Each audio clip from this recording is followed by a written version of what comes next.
And hello to all my friends and everyone that will view this in good time. I'm recording this on Tuesday, January 23rd, 2024, approximately 9 a.m. Mountain Time, 11 a.m. Eastern Time. And I have the great pleasure and fortune to be discussing a very important topic and revelation that spans decades with a gentleman by the name of Edward Seidel, an attorney who specializes in whistleblower actions. I think among some of his notable accomplishments has been the largest whistleblower settlement, both from the SEC and the CFTC, and both equaling north of what was the total in compensation for those two scenarios? 78 million. Extraordinary. But they took some time to achieve. And I want to start the conversation there because, as I recall, you had actually had an action with Chase. Is that correct? Was it? Can you explain the case and how it came to be? Yeah, the case involved JP Morgan, a Chase, it was JP Morgan's wealth management group and undisclosed conflicts of interest and compensation schemes. That's what the case involves. So there are around the world these global wealth managers that offer to manage money for wealthy individuals, and they have platforms where they manage your money on their platform that has built-in certain conflicts of interest and compensation schemes. So you're not being given the best investments, the lowest cost investments. You're being given investments that are either proprietary to them. So you go into a JP Morgan mutual fund, let's say, if you had JP Morgan as your wealth manager, or you'd go into non-proprietary products that are paying to be on the JP Morgan platform. So those are the type of situations that the whistleblower cases that I received the record-breaking awards were for steering clients into proprietary products and non-proprietary products that were paying kickbacks. And this is common for all the wealth managers, have similar conflicts embedded in their business model. But I was under the assumption that under certain provisions of, I can't remember what deregulatory act enabled that, because at one point I thought that was straight up illegal. But that became, because we kept talking about following the financial crisis.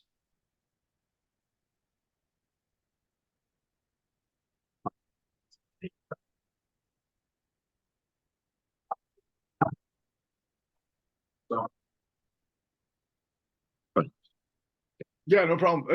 I remember we were talking after the financial crisis, some of the provisions that were happening at Dodd-Frank that were dealing with proprietary initiatives, or so, and that's what the banks were trying to protect at that time. Can you kind of walk us through some of the deregulatory scenarios that enable that, and if so, how did that kind of pan out based on the span of time? Because I think you told me in a previous conversation it took quite a few years for that to come to fruition. Well, the whistleblower programs were created under Dodd-Frank. So you have, previous to Dodd-Frank, it was impossible to get compensated for blowing the whistle on an investment fraud. And what brought about the whistleblower program at the SEC was really the Madoff case, where there was a whistleblower, Harry Markopoulos, who, beat his head against the wall for quite some time, trying to get the regulators to investigate his theory that Madoff was, in fact, a scam or a Ponzi scheme. And so these programs came into existence in 2010 and are really quite new. They're only maybe 14 years old now, but they aren't really, because the program started in 2010, didn't really get going till about 2013. So let's say these programs are about 10 years old. Okay, Um, well, and I think I saw in a specific article that you had been compared to Harry Markopolos. Great, connection indeed. I'm a huge fan of Harry, specifically because he kept banging his head against the wall of the SEC over and over and over when they had the numbers that proved that, yeah, indeed, what Madoff was doing was a Ponzi scheme. But he's not the only one. There were a lot of guys at that time. I, worked, for example, with Richard Bowen of Chase, of Citigroup, and that's a whole complete another story. How difficult was it to navigate those waters, given where you started? And is there something behind the scenes, is sort of a legal kind of protection racket, if you will, of these huge financial behemoths? And how do you contend with that? Because it just seems like it's a stacked deck. well, it is a stacked deck, and largely because there's a revolving door. I started my legal career at the SEC regulating the money management industry, and I got paid very little money working for the government in 1983 as a government attorney. The minute I left the SEC to represent Wall Street, my salary tripled. And so that's the reality of it, is that the regulators, although the regulators at the SEC today get paid, it's my understanding that the SEC and the Fed are the two best paying government agencies. Other agencies I work with, like the Department of Labor, which regulates 401k plans, they pay dismally. I mean, and you see that in the quality of their staff. But so today the SEC actually pays much better, and sometimes almost comparable to the private sector. But so part of the stack deck is that the government obviously pays a lot less. You get paid a lot less fighting crime than you do committing crime if you're good, right? That's a great comment. That's a great quote. Well, it's true. A good criminal is going to make a lot more money than a cop. And so that's part of the problem. And the other part of the problem is the revolving door. So not only do you have people in government who are getting paid a lot less, and the people who stay, that's another issue, is that when I deal with the SEC as a whistleblower, I have 40 years experience in the money management industry. I have been with the SEC. I've regulated, I've been compliance director. Their staff on average that I'm dealing with are going to have maybe 5 years experience. They're younger, they're less experienced, they get paid less. And as soon as they get that experience, they're going to leave to join the private sector and make a whole lot more money. So that the benefit of the whistleblower program is that the government staffers get to talk to experts who have decades of experience and can help. And we only get paid if we win. If the information I give is worthless, then I get paid nothing. I'll tell you a funny story on the JP Morgan case. I was on a call with about 4 government attorneys, and I mentioned the E.F. Hutton case, which was a landmark case at its time. And I realized not a single person on the call had ever heard of E.F. Hutton. And E.F. Hutton, hopefully you've heard of them, but they advertised, everybody in America knew E.F. Hutton. John Hausman, I think was his name. When E.F. Hutton talks, everybody listens or what. But there was not a single person on that call who knew who E.F. Hutton was. And it was an important case I worked on 40 years ago that brought in. That's why there is no E.F. Hutton today, because they pled guilty to check kiting, which was a federal offense. And as a result, they were statutorily barred from managing mutual funds, so their business collapsed. I had no idea the end of E.F. Hutton was check kiting. A crime. Oh my God. Yeah. It was a huge miscalculation where somebody at E.F. Hutton agreed to plead guilty to this small charge of check kiting, but they didn't realize that under the Investment Company Act of 1940, if you plead guilty to a felony, you were statutorily barred from managing a mutual fund. Wow. So that meant all the E.F. Hutton funds that were in existence suddenly legally had no manager. So they required emergency relief. Anyway, I won't bore you with it, but the point Wait a is second, but that you brought up something extremely important, though, because I think about all of the deferred prosecutions and the statement of facts and all the rest. Is that part and parcel to why, for example, in these ginormous settlements between 13 billion from Chase in the aftermath of the great financial crisis, 16 billion for Bank of America, et cetera, even though I've read everything that the Department of Justice laid out after the Federal Crisis Inquiry Commission, which just states succinctly it was fraud after fraud after fraud after fraud that was felonies, and not to mention what it looked like to me, racketeering.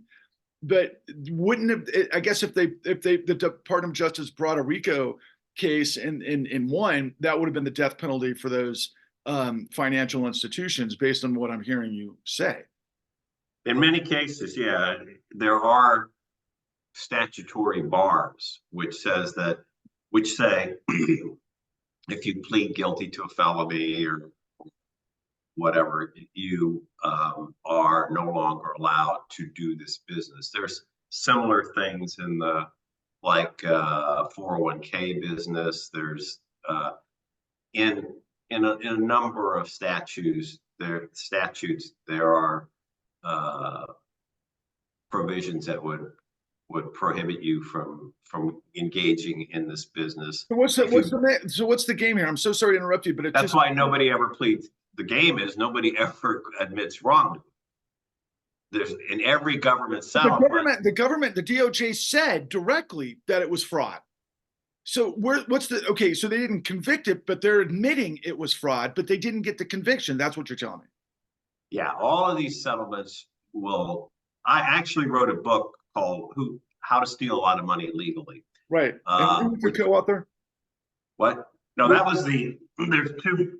I wrote a book with Robert Kiyosaki. Who Stole My Pension? I wrote with Robert Kiyosaki, right, the best-selling author of Rich Dad Poor Dad. This book is a companion book I wrote on my own called How to Steal a Lot of Money Legally. I came to the right place.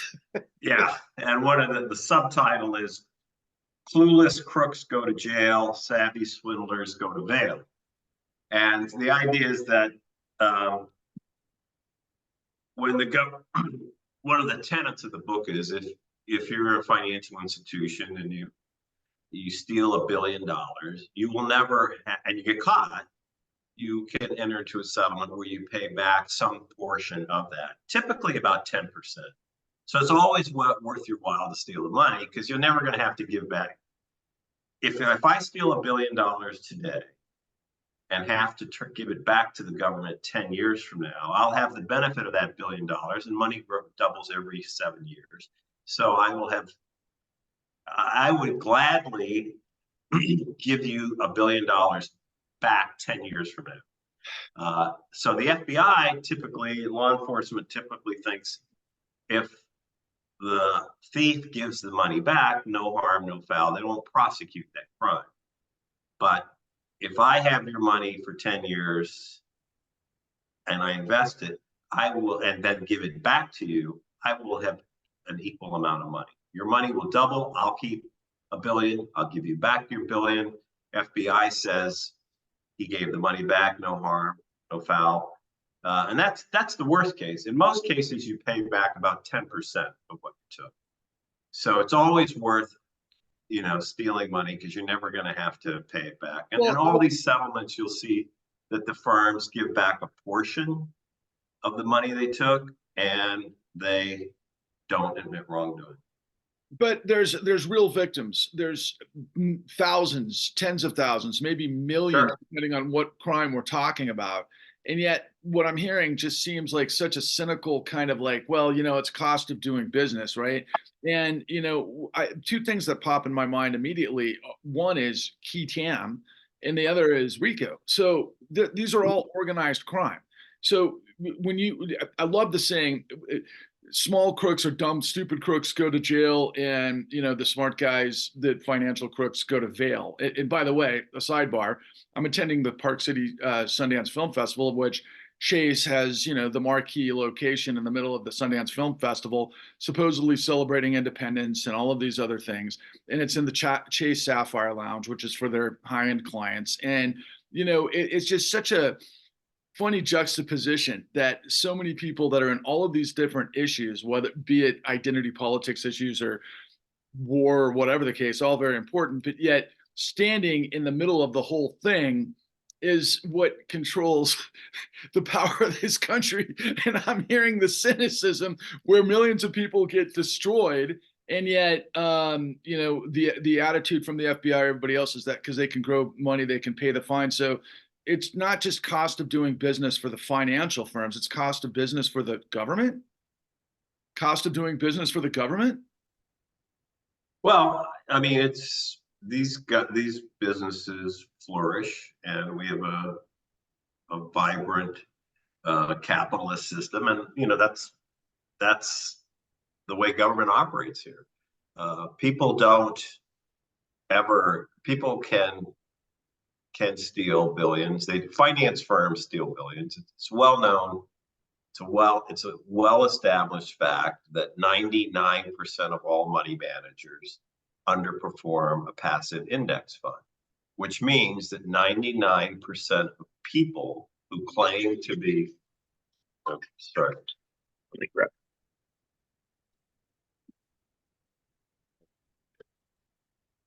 Can you stop for a second? Yeah. This is a foreign ambassador calling me. It'll only take a minute. Sure. Hello. Also. All right, so we're back. Yeah, you just got an important phone call because you're launching a new book. Tell us a little bit about that. Yeah, the new book is called "Buried Beneath a Tree in Africa." It's my journey to discover who murdered my father 50 years ago. So I went back to Africa, and with the help of the CIA and the Ugandan government, searched for his body and interviewed on death row the man who had killed him. And so the book's coming out this weekend, and the president of Uganda has committed to reopening the investigation and making the government archives available for the first time. The government archives have been sealed until 2022. They were first opened up for a University of Michigan professor and put on online, but a lot of the documents are still sealed. So anyhow, hopefully the launch will go well. Congratulations. That is a monumental moment, it sounds like. I mean, I hate to ask you the obvious question, but I'm sure that's like closing the door on probably the most impactful story of your life. Yeah, people say to me, how did you come to do the forensic work that you did and that you've done? And I said, it really started when I was 16 years old. My father was murdered in Africa, and I flew back to the United States. I was debriefed by the State Department and, sued the Ugandan government. There was a commission of inquiry. There was a settlement. And so that was really 16. I found myself orphaned and penniless here, and I had to solve this incredible mystery of, what was he doing? What was my father doing in the CIA and the murders he was investigating? And he suddenly disappeared, and he was not declared dead. So that went on for years. How do you probate his estate? How do you get his life insurance paid? There were for 2 years, everything was frozen in time because his body hadn't been found. So. Wow. I mean, your life is like a never-ending adventure of monumental sort of revelations. Wow. Yeah, this is the book that is coming out. Wow. First, it'll be in the New York Post, January 27th, this coming Sunday. Oh, interesting timing that you just let me know that. Wow. I'll have to sidebar with you later about some And thing. by the way, from a filmmaking perspective, one of the things that's interesting about this is that that these government archives, film, pictorial, that have been sealed for 50 years are now available to me. Okay. And so if a film project were to be made of it, half the film could be the archival footage. Okay. And so my friends in Hollywood are saying, this could be, it could be done quite cost effectively. A documentary could be made. Or a feature film, but that reminds me though. So look, one of your areas of expertise are pensions. You were working with the Screen Actors Guild, Yes. among other things. Let's segue to that and kind of can you give me a sense of how you maneuvered into that position and how you became what you were in terms of the whistleblower status from the SEC with the expertise of the forensics to be able to delve into all of these amazing issues revolving around pensions around the country, quite frankly. And you have huge pensions that are your clients. Well, my trajectory was I went to law school and discovered I hated law, but I did a summer internship at the SEC in Boston and discovered I loved finance. I was very interested in it. So upon graduation, I went to work for the SEC in Washington, regulating the investment management industry. And true to form, like the revolving door, after 2-3 years at the SEC, I was offered a position at a large investment firm, one of the largest in the world, and as their compliance director and legal counsel. So that was the good news. The bad news was that as soon as I got there, I discovered that the company had been breaking the law.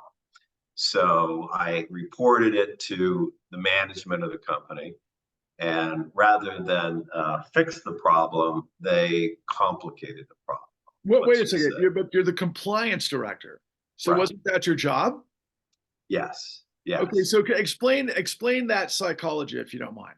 By the way, I just gave a speech about 9 months ago at the Compliance Weekly does a annual compliance conference in Washington, and I spoke at it recently. And one of the things I said in my speech was, if you are good as a compliance director, if you do your job properly, the day will come when you will have to tell your employer that they're breaking the law. And what's going to happen then? Or you won't tell them.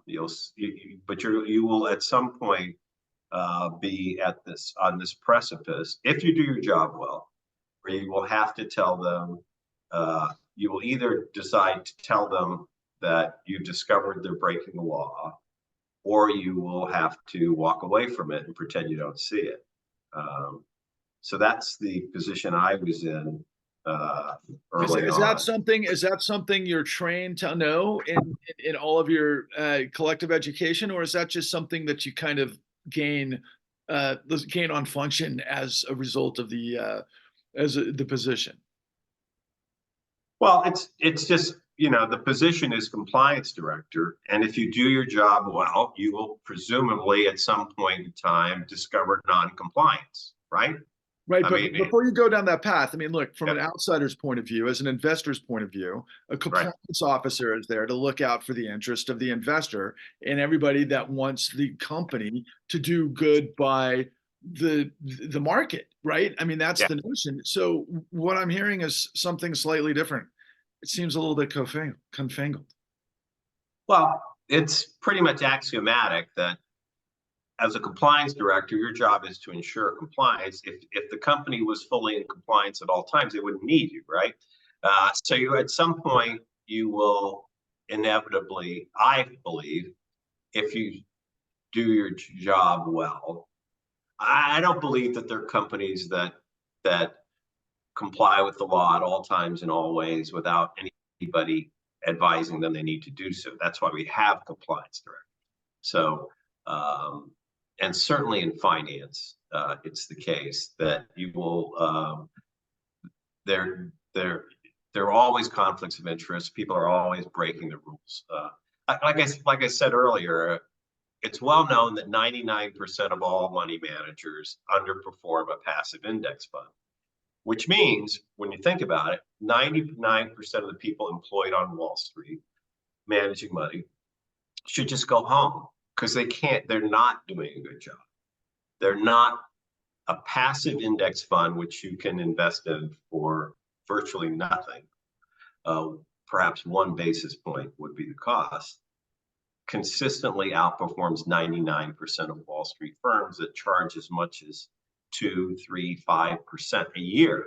So if you really look at the value proposition, 99% of the people working on Wall Street have no business managing other people's money. They're not good at it. Their performance shows it.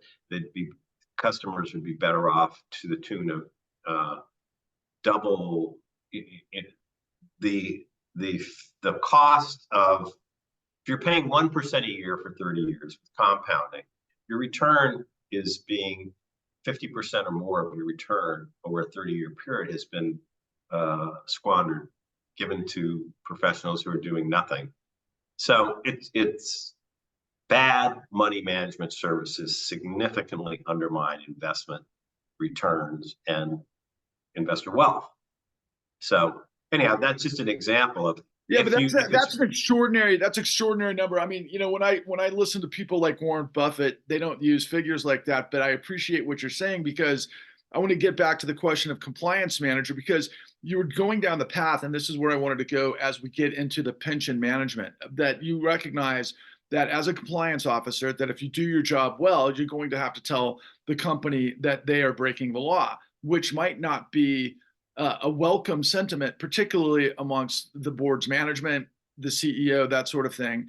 And therein lies kind of the entry to this. If you do, I'll back up for a second. If you do your job well, at some point in time, you will become aware that your company is breaking the law. You then either will or will not tell them.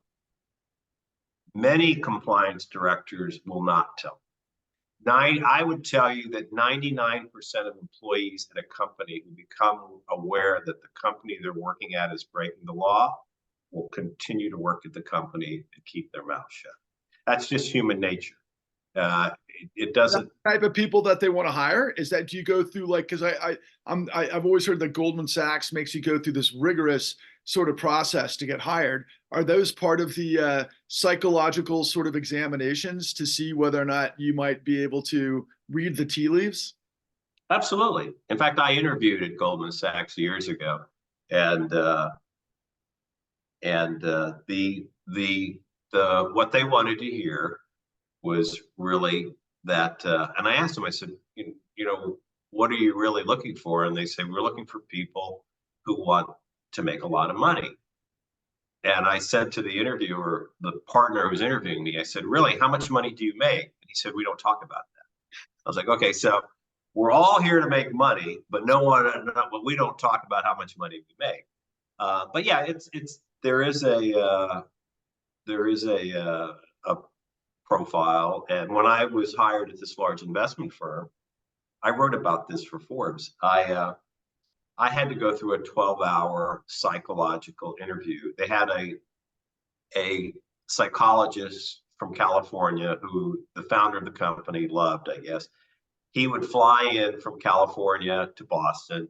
And you'd go to the Four Seasons Hotel, and you'd spend an entire day with him from 9 in the morning to 9 at night, or have breakfast, lunch, and dinner with him. And he would ask you all these probing questions and try to figure out who you were. And one of the things I have said is, contrary, I don't know if you're familiar with the book Grit by Angela Duckworth. She has this fantasy that businesses want to hire employees who have grit, perseverance, and determination, which sounds cute, but it's not true. That's not what employers want to hire. And I thought, when I went through the psychological testing with this psychologist in Boston. He kept asking me the same question in the same way. He said, what's the worst thing you've ever had to deal with? What was the hardest obstacle you've ever encountered? What is the one thing, blah, blah. And the answer was always the murder of my father. He asked it like 5 different ways. And I thought, in retrospect, I would say, do not hire somebody who's overcome significant adversity, because they're the very people who won't toe the company line. Wow. Which some of us interpret as character. Yeah. So I would say, if you're looking for a compliance director, do not hire somebody who is a dragon killer, who has gone out and slew, fought the hard battles, because that person is going to speak up. So anyhow, I wrote about that, how an article called, "Do Employers Really Want Workers Who Have Grit?" And the answer is no, of course they don't. Think about it. They want employees who will do what they're fucking told. That's what they really want. Loyal employees who will do what they're told with little or no questioning. So anyhow, I found myself. And that follow the right incentives, that respond to the right incentives, right? Yeah. Exactly. Yeah. And, in my case, when I blew the whistle at this company, I told the president about this wrongdoing I discovered. I got an immediate raise. He said, at the private dinner, he said, "Great job, Ted. You saved the company's reputation. I had no idea. We're going to give you a raise." And all looked good for a few weeks. And then other things started coming up that turned out that this had been going on a lot longer than I thought, involving a lot more senior executives. I thought I was not, in fact, the first person. I often tell whistleblowers, you may think you're the first person that has uncovered the fact that your company is breaking the law. You probably aren't. There's probably been somebody 5 years ago who wrote a memo to the file and said, I'm not so sure about this.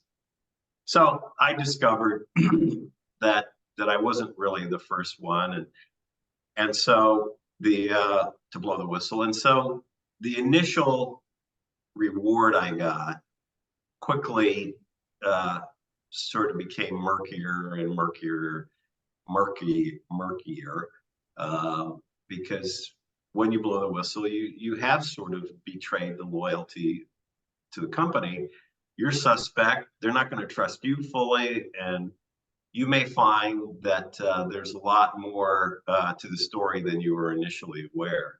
So that's what happened to me, and I realized then in 1988, if I did my job well, the better I did my job, the less secure my employment would be, right? So I realized I got to do something else. So I quit law in 1988 and stopped for like 18 years. From 1988 to 2006, I didn't practice law. I went into the investment business rather than be a compliance director because I realized, like I said, the better I did my job, the more tenuous my employment would be. So I had a choice, either do a shitty job or find another job. And I chose to find a whole other business. Well, I love that. As far as okay, first of all, a guy who unfortunately finds himself as an orphan at the age of 16 because his father is mysteriously murdered in the jungles of Africa, and you have to run through all of these things. You've got a survival instinct and an intellect that is quite extraordinary. So as you move down this path, you seem to have this cold calculus that nothing surprises you, but yet you demur to courage and character. That's what I'm hearing here. Because again, if you don't toe the party line and that's what you're incentivized to do, and you're doing the right thing, which of course I think naive people like myself growing up thought was the standard, but then it took me some time to reconfigure my mind to realize that what you've told me is what I continue to discover in most corporate scenarios. And so my question to you is, was that a hard dilemma for you to resolve, or was that something different? Because it takes a unique personality to break away from a high paying, secure job to toe the line. Like you said, most people would read the tea leaves in compliance and not say something, which of course we know from this convoluted conversation, which is a great conversation, but I prefer it this way because I learn more when I understand that the SEC's job, the old purpose of the SEC, is to regulate and police the markets so that we have honest markets, because that's what made us the best and safest market in the world, so that millions of people from around the world, not to mention the once mighty middle class, would invest in such honest markets, which we've learned over the course of 40 years are something tremendously different. So sorry for the long compounded question, but I'm curious from a psychological angle, where did that come from to have you make that determination to create a different pathway? Well, I talk about this in my book, How to Steal a Lot of Money. I had a very unusual experience. I went and became compliance director of this massive company at the age of about 30, and I was single. And I did what compliance directors are not supposed to. Compliance officers are supposed to don't just do something, sit there. And you're supposed to stay in your office with your eyes shut, your mouth shut, and don't answer the door unless somebody knocks, right? I did the opposite because I was 30 years old and single. I wanted to learn this company's business inside out. So Wow.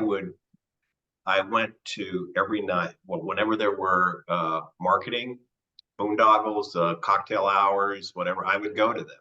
And I got to know the marketers. I would sit on the desk at the trading desk, get to know the traders. I would go out to wholesalers meetings to meet, salesmen in the field. And I thought that I would add the greatest value to this company if I understood its business, and which was sort of like, do a rotator, an internship, spend a week here, a week there, and go out into the operations area. So I replaced a much older Boston lawyer who was a compliance director who basically never left his office. But I came in, got to know all these people, and socially throughout the company, portfolio managers, traders, marketers, and they would talk to me. And I, through talking to them, learned about wrongdoing. So I reported the wrongdoing, but the way I discovered the wrongdoing was brought to my attention. At the company, there were the bad guys and the good guys. The good guys who were playing by the rules told me about the bad guys who were not playing by the rules. So that's how I became aware of the wrongdoing. I didn't discover it on my own. I was told about it. So while I reported all this confidentially to the FBI and the SEC in 1988, no one publicly knew that I was a whistleblower, and my career was not jeopardized at all. I was offered many general counsel jobs at other mutual fund companies, but Wow. I didn't go there.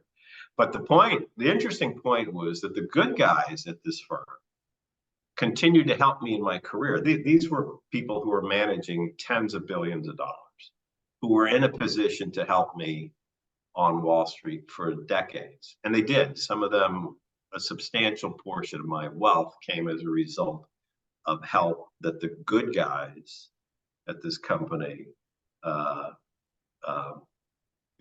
provided to me. And they were very supportive. There were people in the company at senior management who recognized that I had done the right thing and, were helpful to me even long after I'd left the company. So that was my situation was different. That I was blessed in that I had people in the company who supported what I'd done. Very, very senior. This was a company that had maybe 50 portfolio managers in the entire massive company. We all would have lunch together at the executive dining room. This is not a top heavy company. I mean, the senior guys could fit into a small executive dining room. And they helped me throughout my life. And the fact that I didn't go public with it also made sure that my career wasn't ruined or damned. You know, so many whistleblowers make the mistake of thinking they have to go public. And so anyway, that was my story, was that I was, there were certainly, I had fans within the company that rewarded me in the years to come, and my career wasn't ruined. And so let me insert this real quick. So it kind of reminded me of a character out of Michael Clayton. Did you ever see that film? I think I did. I don't remember it, but I think I did. Yeah. The director of it recently passed away. Or no, sorry, one of the actors who played the attorney that was kind of in a similar situation just recently passed away. His name eludes me, and he was legendary. But the reason I ask is because, okay, look, to kind of reset, you know, you come from this high level situation, you've got this really interesting background, you've already demonstrated that you're somebody who can navigate very treacherous waters, and you also have the eye to be able to find alliances and aligned interests and play them in this high level 6-dimensional chess. Maybe some people might call it, you know, the devil's chessboard, but you know, with a shout out to the CIA. But you know, life is complicated. It isn't black and white, right? But yet, in a lot of these cases, you have to tell a narrative. You've got to be able to, you know, demonstrate the illegal behavior that obviously you've been involved with for some time, representing whistleblowers, and it led you down the path in this particular category with pensions. You know, I started to ask you before about your involvement with the Screen Actors Guild, but also the Ohio Teachers Pension. And I want to kind of cover that real quick because I want to set up the opportunity for additional information that I have to kind of get your take on that. But starting with with SAG, and then maybe segue into let me check. The Screen Actors Guild case is very easy to explain. This Robert Kiyosaki and I wrote "Who Stole My Pension" right before the pandemic. We launched it, I think, literally a month before let's say, I think we launched the book in we launched the book immediately before the pandemic. We did a road show. We were on Fox News. Met with the Wall Street Journal. We spent a week in New York promoting the book. A stuntman in Hollywood bought the book. A fellow named Pete Antico. He bought the book, and he shared it with other actors in Hollywood. And he's worked with Oliver Stone, Sean Stone, a lot of Fran Drescher, Morgan Freeman. Ed Asner was our lead plaintiff. Lou Grant was our lead plaintiff in the case, right? He died about a year into the case. But so they hired, based on having bought this book, they called me and they said, "Will you represent us? We want to sue the Screen Actors Guild." Because remarkably, the Screen Actors Guild had decided some years in advance that they were going to eliminate health care that had been promised to over 65-year-olds. At that time, they just picked a year, which I believe was 2020. And worst case scenario, that happened to be right when the pandemic hit. So all the actors were out of work because, as you may recall, you know, they were shutting down. Shut down, yeah. Everything shut down. So all the actors are out of work, and all of a sudden, out of their health insurance has been taken away. So that's what the case was about, and that's what we sued about. And it was a group of them made a short, a 2.5-minute PSA when we announced the case in NBC News. There was a link to the PSA, which was narrated by Morgan Freeman, starring Shirley Jones, Whoopi Goldberg, Mark Hamill. They were all in the short video short that had been made. You made some powerful friends. Yeah, and we ultimately settled the case for, I think, I don't know, 15 million or something like that. I just got paid a week ago for that case. The case took 3 years, and so that was my immersion into Hollywood. And it's interesting, I'll tell you, because when I did this book with Robert, this came out of, Robert Kiyosaki called me. He said, you're the leading expert in the world on pensions. This was a few years ago, before COVID. He said, I've got a group of 500 investors that are going on a cruise from Fort Lauderdale. They'd all paid to go on this cruise with them. He said, I'd like you to come down and talk about pensions to the group at the hotel the night before we leave. So I did. I went down. It went very well. And I walked into this ballroom. Robert handed me the microphone. It was like being on Oprah. He said, talk to the crowd. And what Robert and I discovered was that there was virtually no one in that audience that had a pension. These weren't government workers. These were largely entrepreneurs. But every one of them was keenly interested in pensions because they lived in states where there were cities that had pensions or whatever. So what we found was that there was a great deal of interest in particularly state and local pensions and corporate pensions as well. And it really didn't matter whether you had a pension or not. It was just, if you didn't have a pension, you were, you might be feeling pension envy that your 401k wasn't working as well as these pensions. But anyhow, what we found was that everybody in the audience had questions about pensions, whether they had a pension or not. And so he said, let's do this book. And we got the book out. I wrote the book in 90 days. It was very easy to do. So that's one of the things that we learned was, and what we agreed on was at the get-go was nobody needed another book about pensions that nobody read or understood. So this book was designed to be easy to read, very hard-hitting, but very understandable. Anybody who picks up the book can understand it, and it's been a bestseller. So you among other of your clients was, I believe, the Ohio State teachers, right? And that you worked with my friend and colleague on our work, Mark Dan. So who stole my pension, and segue that to your work in Ohio? Yeah, Ohio was, I was hired by the Ohio Retired Teachers Association, which has about 40,000 members, to do an investigation of their state pension fund. Their benefits had been cut by the state, and they wanted to know why, and they wanted to understand where was the money going. The money that had been promised to them as school teachers over the past 30 years, they were suddenly told, you're not going to get some of that money.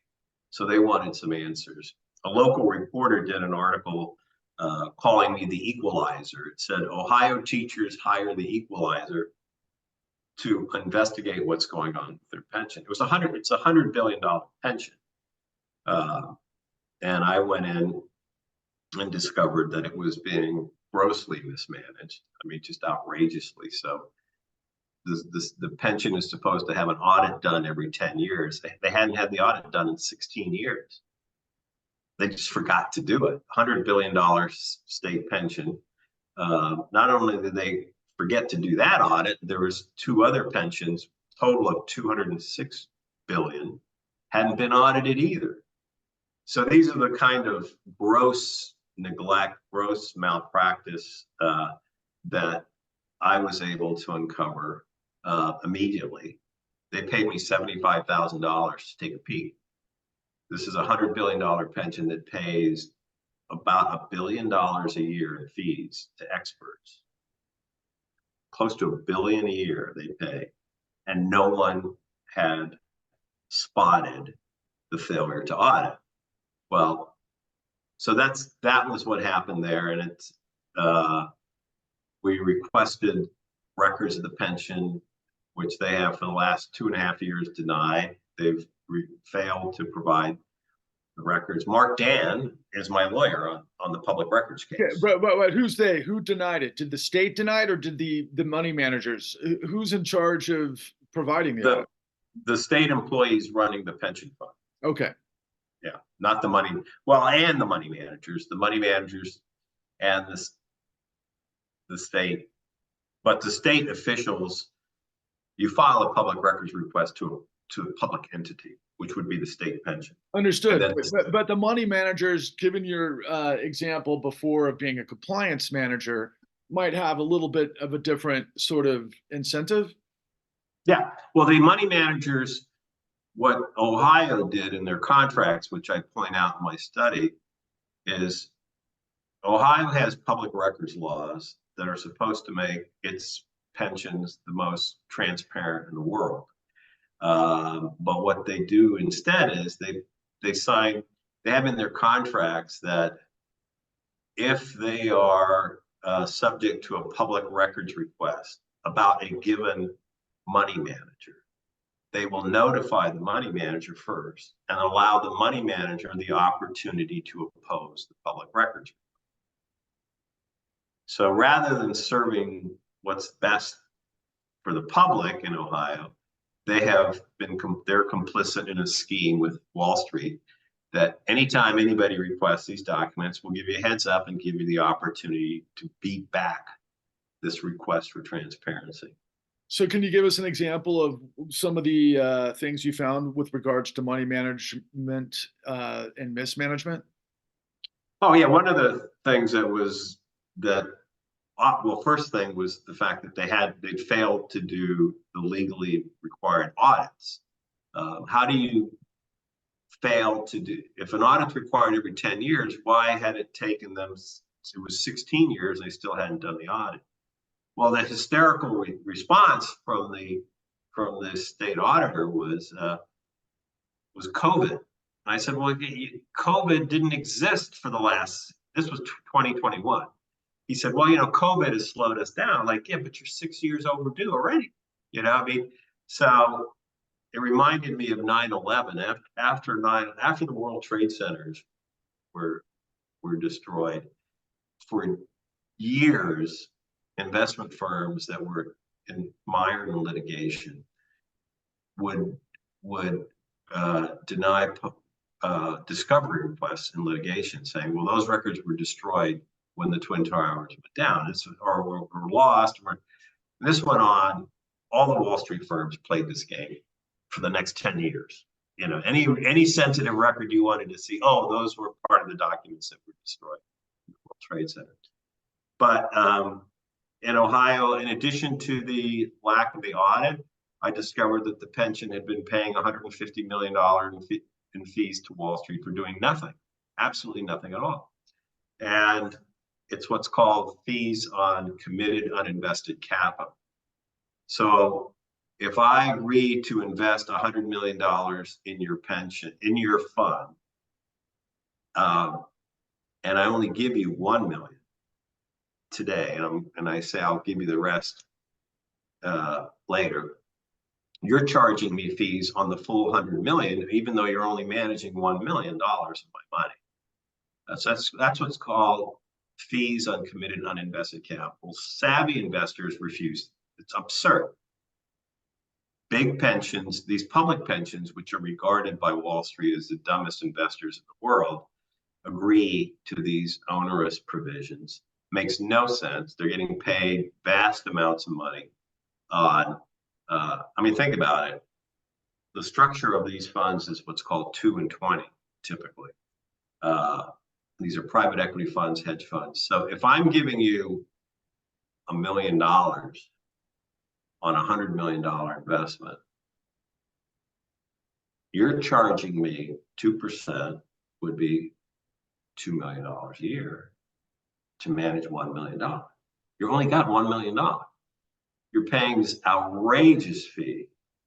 How could you, how could you ever get ahead when you're paying $2 million a year on a $1 million investment? The mob would be impressed. Yeah, it's just, it's beyond payday lending. It's just so absurd. But so the fees you said the money managers referred to the pensions as stupid money. Yeah, and what was really great about this fees on uncommitted capital, the free money thing, I call it money for nothing. Right. Was that the Wall Street guys came in and said what really slit their own throats. They said, well, this is really no different than paying school teachers over the summer months. Get that? Well, I don't know if you've ever had a family member as a school teacher, but school teachers get paid over the summer months for work they did during the school year. Yeah. Their 12 months, their 9 months of work, their paychecks get spread over 12 months. Right. So they're not getting paid money. Well, the teachers were furious when they heard that. Wow. The money management firm showed up at the board meeting and the teachers were in the audience. And so paying Wall Street billions of dollars for doing nothing is comparable to paying school teachers thousands of dollars over the summer, which is actually their deferred compensation. So that was a real lightning rod issue. But beyond the insane fees, there could be many other elements of mismanagement, I would imagine. Did you find other examples? Oh, yeah. I cited conflicts of interest, the skimming that was going on. There was all kinds of, there's a 100-page report. So, and it's public, anybody can see it. You can get it online. So there were lots of forms of wrongdoing identified in the report. Conflicts of interest, hidden fees, excessive fees, and one of the most important threshold issue was lack of transparency. Because we as regulators tell investors, read the prospectus before you invest. These school teachers, their money has been invested for them in funds that they're not allowed to see the prospectus. They're not allowed to see the prospectus. Right. That's what we were asking for, the prospectuses of all these funds. Wow. Why wouldn't they be allowed to see it? They're the investors. Exactly. And so this is why I hired Mark Dan to sue them. And we're over 2 years, probably almost 3 years, we've been suing to see. We simply want to see the prospectuses that say where the money's invested and how. The Wall Street firms have argued that the prospectuses amount to trade secrets. Oh my God. Are exempt from public records laws. Oh my God. As I always say, it's like how these prospectuses are widely distributed globally to millions of wealthy investors like me. If I want to invest in one of these funds that the school teachers are invested in, they'll send me the prospectus in a heartbeat because I won't invest until I see the prospectus. School teachers are in these funds that are supposedly reserved for wealthy, sophisticated investors, only they're not allowed to see the prospectus. So it makes no sense at all, but that's the law in every state. At this point, there's not a state pension fund in America that allows the participants to see how their retirement money is invested. Does that go for CalPERS? You just said it. Okay. Wait a second. Okay, so what you just, my God, because it never occurred to me that would be the states. Can you unpack why the states would allow that? Well, like I said, state and local pension funds are supposed to be the most transparent in the world. And we have in every state a Freedom of Information Act. So we have the Federal Freedom of Information Act, which, by the way, is how I got all the documents regarding my father, the CIA. Sure. Under the federal freedom. But every state has one. Every city, county has guidelines on this. So what Wall Street has done is in every state, they have argued that their contracts, these pension contracts, include trade secrets, and so they should be exempt from public disclosure. So we're talking about. Why would the teachers' unions allow that? That's a great question. And you know the answer is because somehow they're making money on it. Well, and also so, because there's a consortium of the revolving door between the representative, that's writing the laws and the legislation who got voted, who got probably some campaign donations from said, financial firm that's going to make sure that, this contradiction is incredible. But what we had in Ohio is when I was hired to do the investigation, the pension has a board of 11 directors. Okay. When I was hired, one sitting board director agreed with my findings. One member-elect who was not sitting yet agreed with my findings. The union, the Retired Teachers Association has in the last 3 years won every election since my investigation. They recently got control of the board. They got 6 out of 11 members who agreed to make the pension transparent. But guess what happened?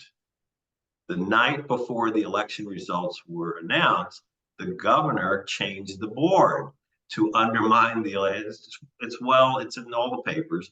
Governor DeWine undermined the will of the teachers to thwart transparency. So once the teachers had won control of the board, the night before the election results were announced, he pulled one member off the board and put a new member on who agreed to thwart transparency, to oppose transparency. So there's an election coming up this fall, and that, by the way, that decision is also being litigated. The member he pulled off is suing to get back on the board. But there's also an election coming in March, which will once again give the teachers the opportunity to take over control and to make all this information public. But you saw in that, why is the governor siding with Wall Street against the teachers and against the taxpayers? There's only one explanation. It's money. Wall Street look, to recap, first of all, let's remind everybody who pays attention to this that the teachers were paying $2 million for $1 million in management consulting, which includes conflicts of interest, skimming, and all sorts of other deviant, diabolical activity that is regarded as trade secrets that is supposed to be transparent. I can see why they're referred to as stupid money, but the American public writ large is not different, really, honestly. We have prospectus and everything else, but let me give you an example here, because I want to close this up, and I want to get to a couple of things that I think are important for me to be able to to sequence in here. So first, because of our work, for example, I happen to deal with a bunch of information that is very parallel to what you're talking about. So I don't know if you remember this Supreme Court case a year and a half ago between the Arkansas Teachers Pension and I believe it was the Pipe Fitters of America and Steelworkers of America. There were these 3 unions that sued Goldman Sachs for basically what was the Big Short and Abacus and all the rest of it. And the Supreme Court justices ultimately ruled that it was, it was just market conditions. Acts of God, that sort of thing. And meanwhile, in our work, for example, I was able to ascertain through a lot of sources, one in particular you may have worked with, a guy who was a Wall Street Journal editor who wrote the biggest trade ever about John Paulson in The Big Short, which was, of course, with Goldman, not to be confused with Hank Paulson. Why can't I think of his name? His name will come back to me in a minute because I know you wrote for Forbes and you've been in the highest levels of business journalism as well, in addition to all of your other accolades. But I've got the information, Edward or Ted, that Paulson and Paolo Pellegrini were handpicking the worst of the worst liars ones they were sequencing into Greenpoint, which was owned by Goldman, that they basically sold to the Arkansas Teachers Pension Union and then everybody else around the world. So what they were doing, I don't know if you're aware of this, but you're familiar with liar's loans, right? Are you familiar with ninja loans? And Yeah. okay, so this was a thing, and apparently it's come back, but this was monumental. And by the way, I've got information from the FBI because I worked with Chris Swecker that there were vectors in both the Northwest and Jacksonville where they hired a lot of these goons that were the people that were out of prison with felonies, that they became mortgage brokers that were lying, stealing, and deceiving to get loans approved, that they were packaging into the Arkansas Teachers Pension Union that the Supreme Court ruled was an act of God. Make that make sense to me, given what you just talked about. It's ridiculous. How in the world is discovery not at all, is it exempted in these particular cases of high levels of racketeering and grift? Well, it doesn't make any sense. In Ohio, I wrote to the state securities regulator. Every state we have federal regulation of the securities markets, which is the SEC and the CFTC. Every state has their own securities regulator. I wrote to the Ohio state regulator and I said, your website says investors should read the prospectus before they invest. Teachers in your state are not allowed to see the prospectuses for where their retirement savings are invested. Her first response was, yeah, that doesn't make any sense. And then within a few days, she got back to me, no, I'm not getting involved with this. So it doesn't make any sense. Except for what you offered at the beginning, being a compliance officer, read the tea leaves, do what you're told, otherwise you're not here. Yeah, I mean, what's going on is Wall Street, since Citizens United, basically owns the investment process. That's why you have billionaires running for office all. So an unlimited amounts of money can be donated to state and local politicians. What's the one honeypot Wall Street's interested in? State and local pensions, whether it's the city of Nashville or the state of Ohio. That is the lure that politicians have to get Wall Street to give them money. And so that's what's going on. And, and remember, state pensions and local pensions are funded by workers and by taxpayers. So every taxpayer is getting ripped off by these schemes. Warren Buffett advice to all, he's written this in several of his annual reports, to all state and local pensions is to index all the money. Simply index it. And what we showed in Ohio, the $100 billion pension would be $200 billion had the money been indexed over the last 30 years. So Warren Buffett, arguably the greatest investor of all time, says state and local pensions should index all their money. There's not a single pension in America that does what Warren Buffett says, which is, I've written about this in Forbes. That means they think they're smarter than Warren Buffett. So why is that? They're just controlled by the bad guys that have the state, power, saying that's the way it's going to be.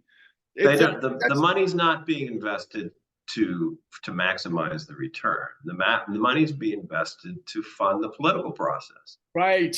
And one of the things that I point out in all my investigations is, if let's say there's $100 million to be invested, and there's a $1 million bribe paid, the damage and the money goes to the wrong, gets allocated to somebody who's not as good an investment firm. The amount of the bribe is always significantly less than the amount of the damage. Absolutely. Okay? So people say, well, Governor DeWine got $1 million from, Goldman Sachs. Big deal. Yeah, but Goldman Sachs, and I'm not saying this happened, but the investment firm got $1 billion to manage, underperformed by, let's say, 5%. So that amounts to, whatever, $50 million or however much. That's the amount of the damage, not the $1 million bribe, Right. the underperformance. And so this paying these politicians who solicit money from Wall Street, Yeah. Here in Florida, DeSantis, for another clear example, the amount of money that is being lost because of this corruption amounts to trillions of dollars. Because there's $6 trillion in public pension assets, and they lose a huge amount. So every year. Well, it's well known that the best ROI is on a politician, right? Because of what Absolutely. you described. But you were on the phone, and you've got a lot going on, and I want to close this up with 2 remaining questions, but I got to recalibrate what I just mentioned to you. All right. I've got the information that John Paulson handpicked the worst of the worst liars loans that they sardined into these mortgage-backed securities that became everything from Abagus that the Supreme Court just ignored discovery. What's the remedy? I mean, this is ridiculous. The evidence is so crystal clear that it's. I don't know. I don't know what the remedy is. The remedy,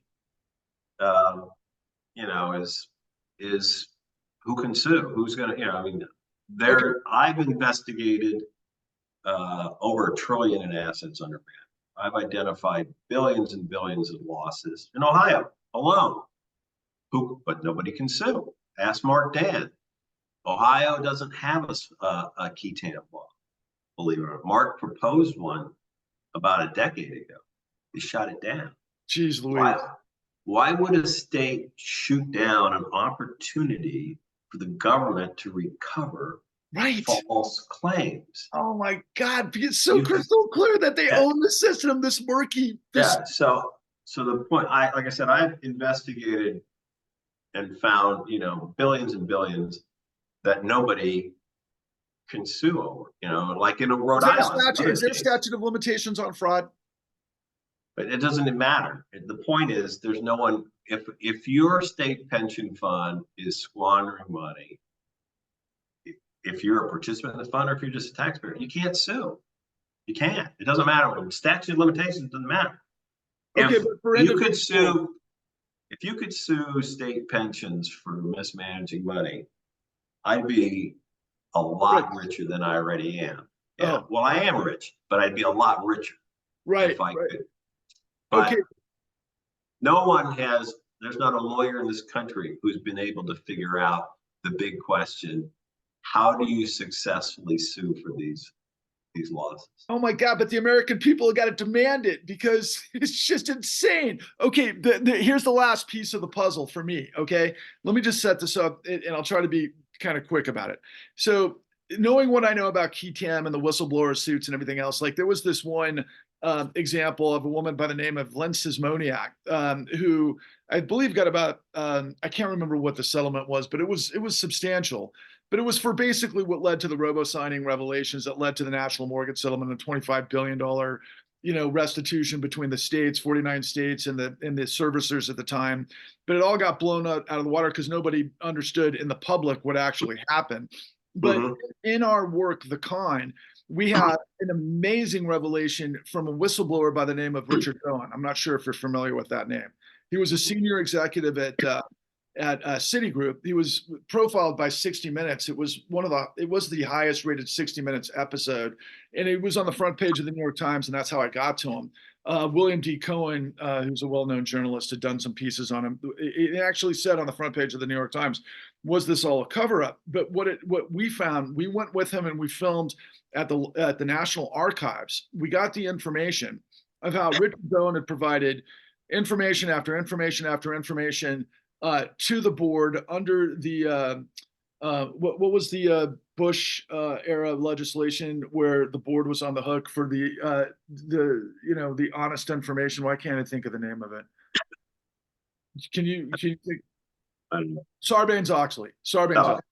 So ultimately, Bowen goes in front of the Federal Crisis and Commission. He actually goes to the SEC. He goes to the OCC. He's all of the regulatory bodies, right? And he's got the information. He's the chief underwriter for Citi.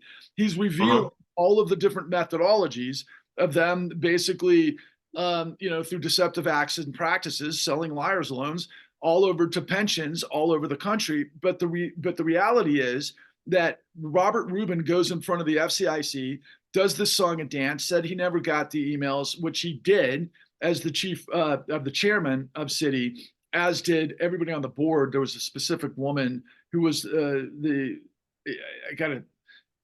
she might have been compliance director, Beth Howard, as a matter of fact.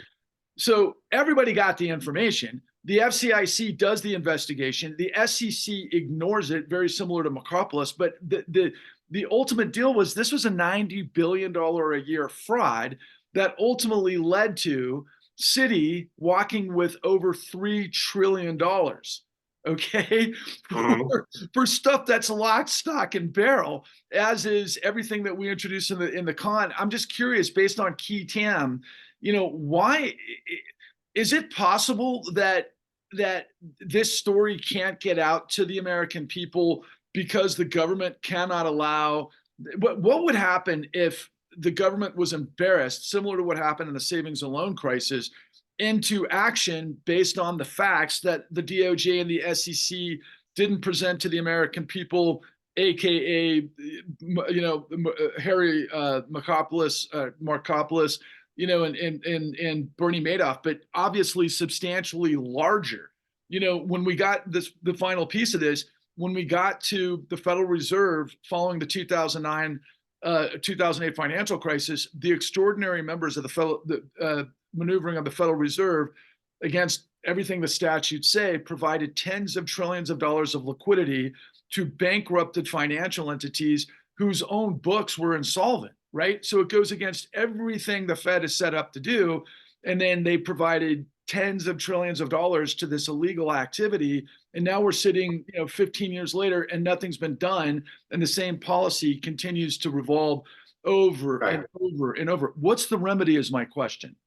There is no remedy. I mean, the point is there's more financial fraud today than ever.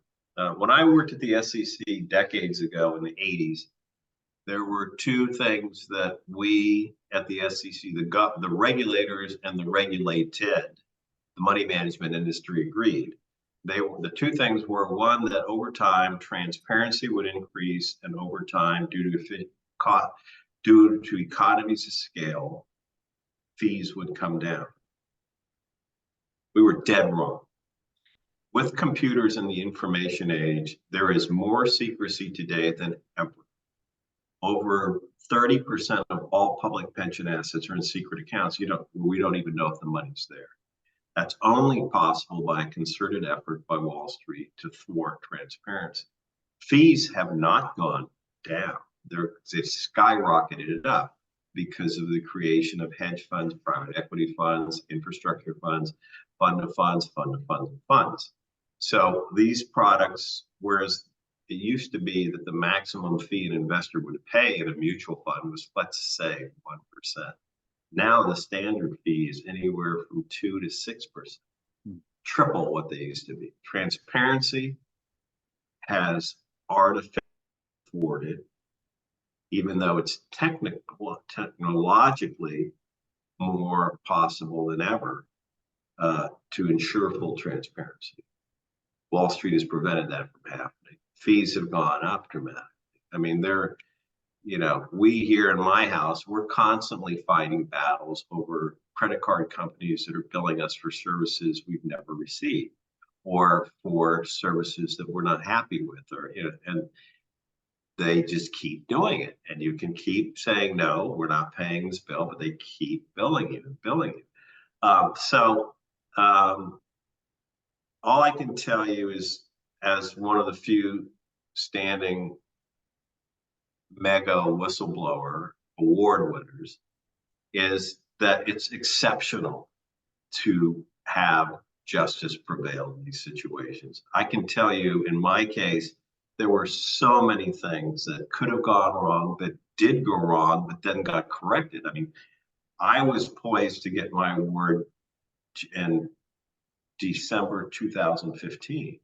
Donald Trump came into office January 2016, said he was going to eliminate Dodd-Frank and the whistleblower programs. And you may recall Charles, the Iowa senator, Grassley. Yes. Charles Grassley was basically the grandfather of all these whistleblower business. Grassley wrote a letter to Trump, January 2016. Because you're not saying, I want to confirm, you're not saying these whistleblower programs are going to be eliminated. He confronted him, right? So, December, after 3 years of working on this case, December 2015, the SEC fined the company. I'm going to get an award.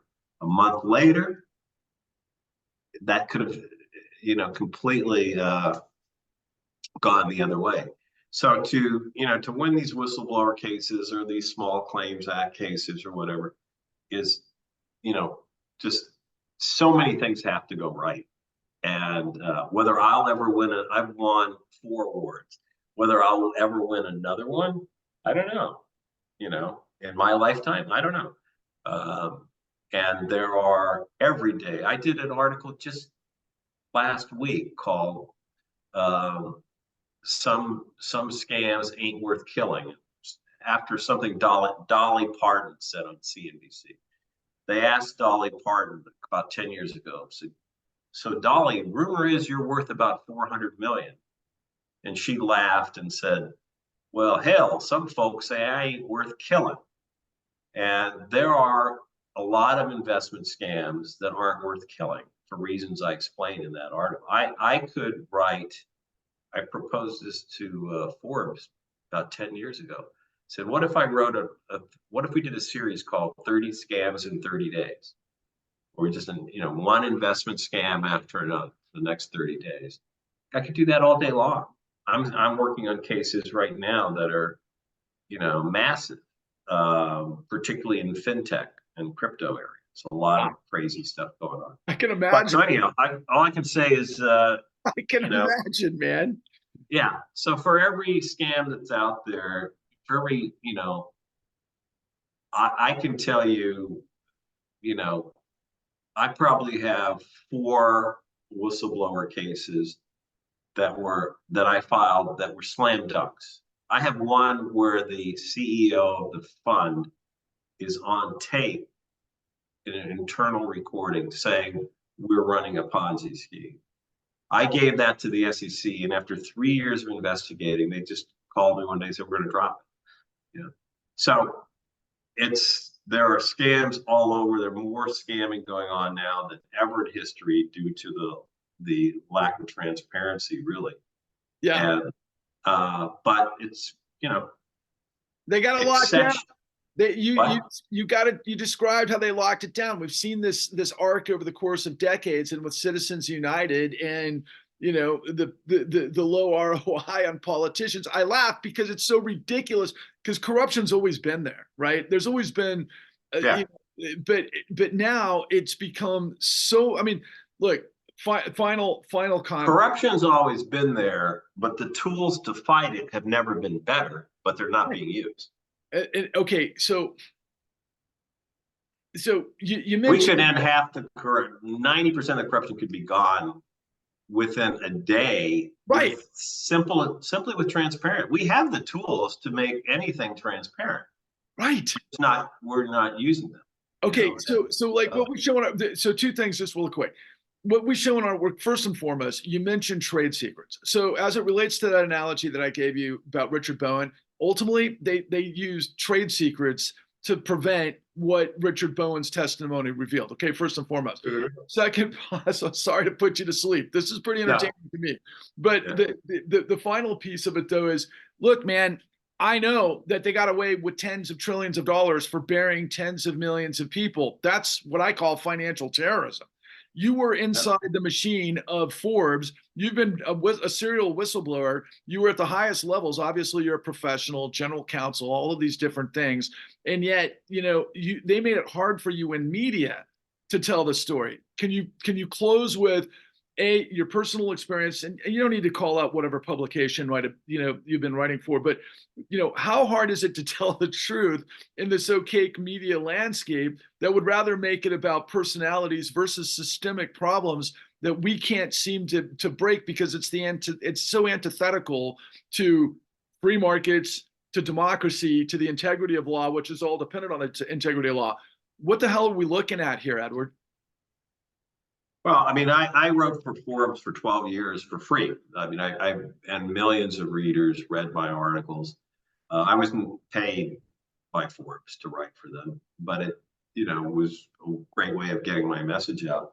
But over time, they didn't like a lot of the stuff I wrote, and ultimately, you could say they fired me. You could say, but they never paid me, so I don't know if you could say they asked me because the articles I was writing about, particularly state pensions and the politicians that run them, and the Wall Street firms, they didn't like the content of a lot of what I was writing about.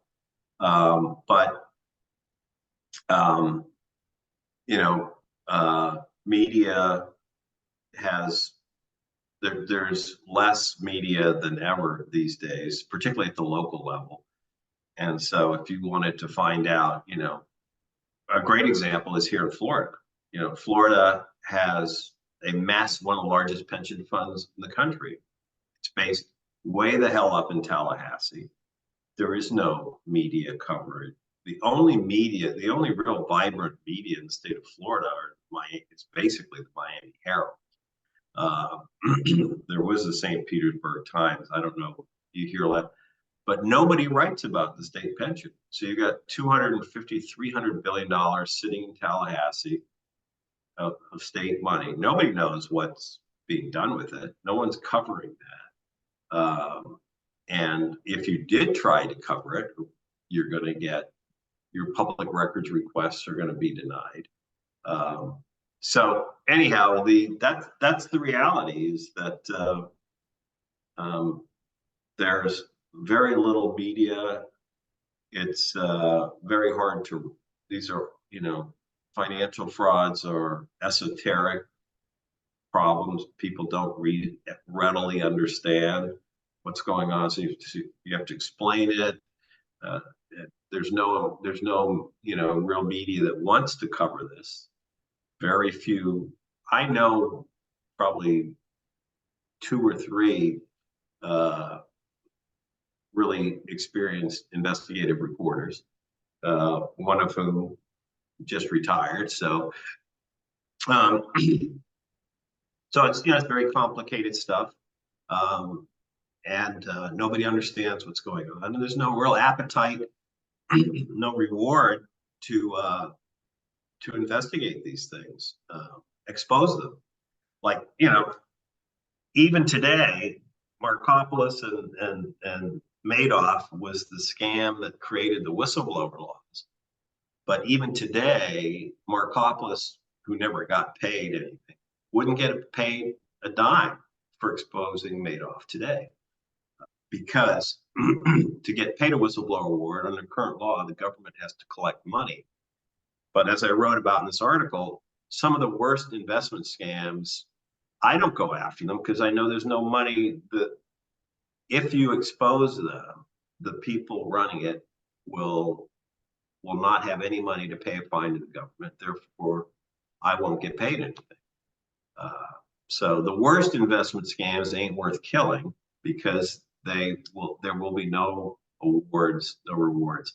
So anyhow, all I can say in conclusion is every now and then, I think some of this may have come from a movie. Every now and then, you have a chance for justice. And in the investment world, that's all you have. Most of what goes on, there's more scamming going on than ever. There's less transparency than ever. There's less transparency today than there was 40 years ago when I first started, believe it or not. With computers, the internet, what? Can you hold up both your books? Yeah, with the computers and the internet, there's less transparency today than ever. And I'd encourage you to read this one. This goes into the actual SEC filings and gives examples. It's pretty funny, but it quotes provisions from SEC filings of all of these Wall Street firms. But anyhow, that's the deal is, you know, I could tell you 30 scams in 30 days, but they're not worth going after. Every now and then you get it right and all the stars align, and, you know, it can be worth going after these things. But the vast majority, you know, just, I'm working on stuff now. I mean, the whole world of fintech and crypto money is moving faster than ever. It's less transparent than ever, and it's more complex than ever, with these cash apps and these, you know, Zells and all these various things. There's just a tremendous amount of fraud being foisted by some of our leading technologists, you know, the Elon Musks of the world. I'm not saying Elon Musk isn't, but people of that stature, technologists, are doing things. Yeah, of course. In the fintech space and in the crypto space that got, you know, the technology is moving far faster than the cops, than the crime. The criminals are moving far faster than the crime fighters. A lie can travel around the world 6 times before the truth gets its pants on. Can you hold up your book about your father's story as well? Sure. So, you know, just final comment here. You know, look, you've come full circle, right? And so I can't wait to read all of these books, quite frankly. And congratulations on that. That must be extraordinarily fulfilling, to considering your incredible journey. But, you know, I get so this book took 90 days to write, and it's a bestseller. This took 27 years to write. Whether anybody I don't know. This just comes out February 1st.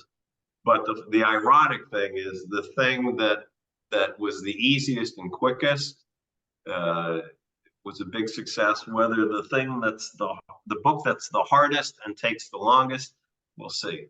And means the most, right? Probably on a and means the most. Absolutely, yeah. But when I think of Uganda, and I think of like third world countries, and, you know, strong arm, and, you know, I mean, when I think of you know, oh my God, why can't I think of Idi Amin and all of the, you know, the tough rulers that murdered, you know, hundreds of thousands, if not more, and all of these types of things. You know, do you have I mean, to me, you have such a calm demeanor. You have such a professional demeanor. I'm a little bit more heated when I think about, I can't stand deception. And I can't stand a system that you said can be so transparent, with so many tools, with so many ways to easily, most of the stuff that I've been involved with, I think a 6th grader could figure out if they knew where to look. I mean, it's not that complicated, even though there's a lot of pieces to the puzzle. You just need to be able to draw one inference to the next. And if you have the evidence and everything else. What the hell are we at this stage of the game? Final comment on what is the United States right now, in your opinion?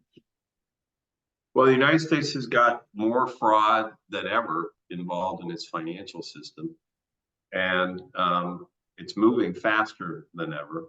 And there's no real effective crime fighting going on.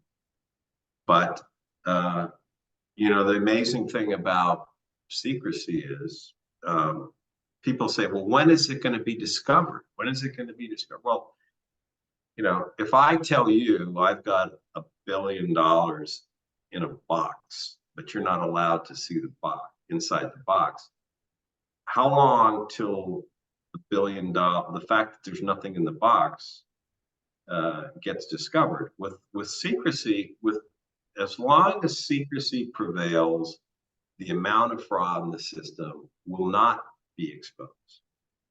And it will, you know, if I say conversely, I mean, if I say that I've got,